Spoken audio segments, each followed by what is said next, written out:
기존의 백내장 수술은 렌즈를 갈아 끼우고 나서 절개한 상처를 봉합했는데 수술 후 난시가 되는 일이 많았습니다.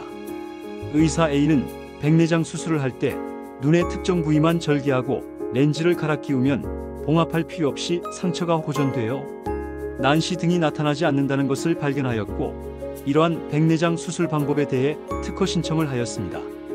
그리고 A의 허락을 받지 않고 동일한 수술 방법으로 수술을 한 의사 B에 대하여 특허 침해로 고소하였습니다.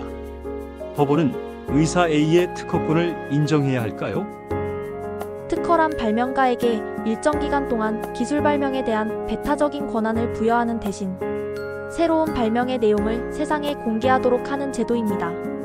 그렇다면 특허권을 인정하는 이유는 무엇일까요? 새로운 제품이나 기술을 개발하는 데에는 많은 시간과 비용, 그리고 노력이 듭니다. 하지만 이렇게 만든 제품이나 기술이라고 하더라도 무형자산이기 때문에 다른 사람이 쉽게 따라하거나 복제할 수 있다는 문제점이 있습니다. 이렇게 많은 시간과 비용, 그리고 노력을 들여 개발한 새로운 제품이나 기술을 아무런 대가 없이 누구나 사용한다면 새로운 기술을 발명하려고 노력하는 사람이 거의 없고, 만약 발명을 하더라도 세상에 공개하려는 사람이 없을 것입니다. 이렇게 새로운 제품이나 기술을 세상에 공개하지 않으면 후세의 사람들은 유사한 기술 개발을 위하여 처음부터 다시 시작하여야 하기 때문에 중복 투자로 인한 많은 시간과 비용을 낭비할 것입니다. 이러한 이유로 특허권은 발명가나 기업이 새로운 제품이나 기술을 공개하도록 하는 대신 일정 기간 동안 독점권을 인정하여 발명가를 보호하고 기술 발전을 촉진하기 위한 제도입니다.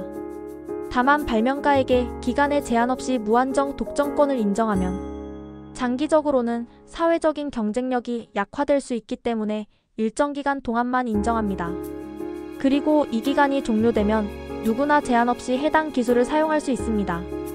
이러한 특허 범위는 새로운 제품이나 기술에서 벗어나 최근에는 문학이나 예술작품, 예술가나 음악가의 실현행위, 상표 및 사업적 명칭과 표시, 영업비밀과 데이터베이스까지도 인정하고 있습니다. 그렇다면 특허권과 재산권은 무엇이 다를까요? 특허권은 재산권과 달리 영원히 인정되지 않는다는 것입니다. 예를 들어 집이나 자동차와 같이 소유물은 팔거나 망가지기 전까지는 소유물에 대한 권리를 영구적으로 보유합니다. 하지만 특허권의 경우 20년, 저작권은 저자가 죽은 후 70년과 같이 보호기간이 정해져 있습니다. 예외적으로 상표권의 경우 10년마다 갱신할 수 있으며 이론적으로는 영구적으로 유지가 가능합니다. 특허 중에서 지식재산권은 크게 산업재산권과 저작권으로 나눌 수 있습니다.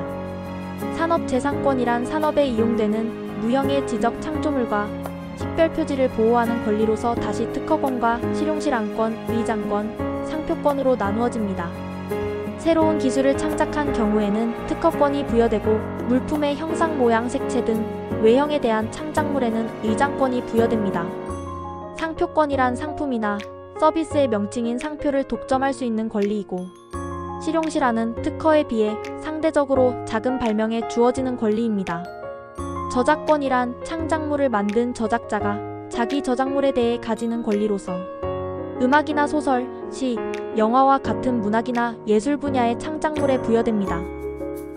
의사는 환자를 진료하면서 수술이나 시술 등 여러 의료행위를 합니다. 이렇게 의료행위를 하면서 어떤 의사들은 환자를 치료하는 획기적인 수술 방법이나 시술 방법을 체득할 수 있습니다. 그렇다면 이러한 의사의 의료행위도 특허로 인정해야 할까요? 특허로 인정해야 한다는 사람들의 주장을 들어보면, 첫째, 의료행위에 대한 특허 인정은 의료행위에 대한 연구 발전을 촉진하고 의료의 질 향상과 함께 환자의 삶의 질 개선에 도움을 줄 수 있고, 이전에 존재하지 않던 새로운 산업을 창출할 수 있습니다.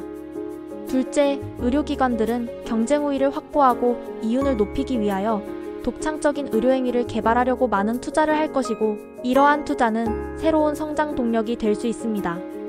셋째, 의료행위에 관한 발명도 지적활동을 통한 기술적 창작물로서 의료기기와 약물과 같이 특허로 보호받을 수 있는 새로운 기술임에도 불구하고 단지 의료행위라는 이유만으로 특허권을 인정하지 않는다면 이는 너무 차별적이고 모순적이라는 것입니다. 마지막으로 의료행위의 경우 특허권에 일정 정도의 제한을 가한다면 국민 건강과 복지를 지키는 공익성과 개발자의 사적인 이익을 적절히 조화시킬 수 있다는 것입니다.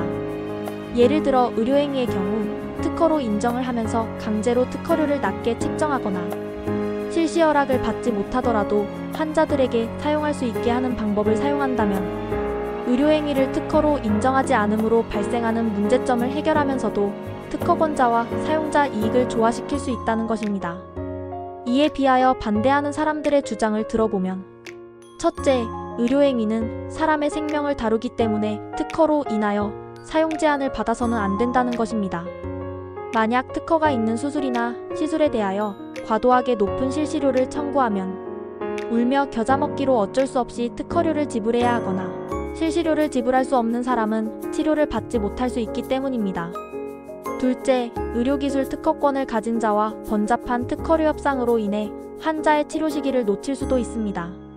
셋째, 특허권자가 특정 병원에만 치료 방법을 독점적으로 허가한다면 특정 병원에 소속되지 않은 의사는 환자의 생명을 살리기 위하여 차선의 기술을 사용하거나 특정 병원이 아니라는 이유로 환자 치료를 하지 못하게 될 수도 있습니다. 이와 반대로 특정 병원에만 해당 수술이나 시술을 불허하면 해당 병원은 경제적으로 막대한 손해를 입는 것은 물론이고 명예도 잃을 수 있습니다. 넷째, 의료기기 또는 의약품의 경우 개발 과정에서 막대한 자금이 소요되고 대규모 조직이 연구개발을 수행하여야 하기 때문에 특허권이라는 독점적 권리를 통해 투자 자금을 충분히 회수할 수 있는 기회를 주어야 할 필요가 있지만 대부분의 수술이나 시술과 같은 의료행위 발명의 경우 의사가 단독으로 개발하는 경우가 많고 상대적으로 개발 비용이 적게 들기 때문에 특허로서 보호해줄 필요성이 낮다는 것입니다. 현재 우리나라 법에서는 의사가 인간의 질병을 진단, 치료 또는 예방하는 방법, 즉 의사들을 통해 행해지는 의료행위 자체는 산업상 이용 가능성이 없다는 이유로 특허권을 인정하고 있지 않습니다. 다만 의료기기나 의약품은 특허를 인정받을 수 있습니다. 그렇다면 해외는 어떨까요? 유럽의 경우 우리나라와 유사하게 의사의 의료행위는 산업상 이용 가능성이 없다고 하는 이유로 특허로 인정하고 있지 않습니다.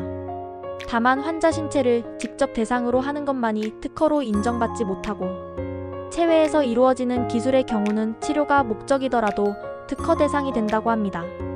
진단 기술도 의사의 최종 판단을 위한 자료를 수집하는 방법에 한하여 특허 대상이 된다고 합니다. 미국은 의료기술을 특허의 대상에서 제외하는 명시적인 규정이 없기 때문에 실무적으로는 의료 방법에 대한 특허가 가능합니다. 다만 의료업 종사자 또는 건강관리 주체의 경우 특허권 침해 주장을 할 수 없도록 하여 특허권은 인정하지만 그 권리 행사를 제한하는 방식으로 문제를 해결하고 있습니다. 중국의 경우 인간이나 동물에 적용하는 수술이나 치료, 진단 방법은 특허로 인정하고 있지 않지만 인체나 동물체로부터 중간적 결과로 정보를 얻는 방법, 분리된 조직이나 배설물 등을 처리하여 외부에서 결과를 얻는 방법, 획득한 정보의 처리 방법 등은 특허로 인정하고 있습니다. 그렇다면 의사가 새로 개발한 의료기술에 대하여 특허권을 인정하는 것이 좋을까요? 인정한다면 어디까지 인정해야 할까요? 당신의 의견이나 생각을 댓글로 남겨주세요.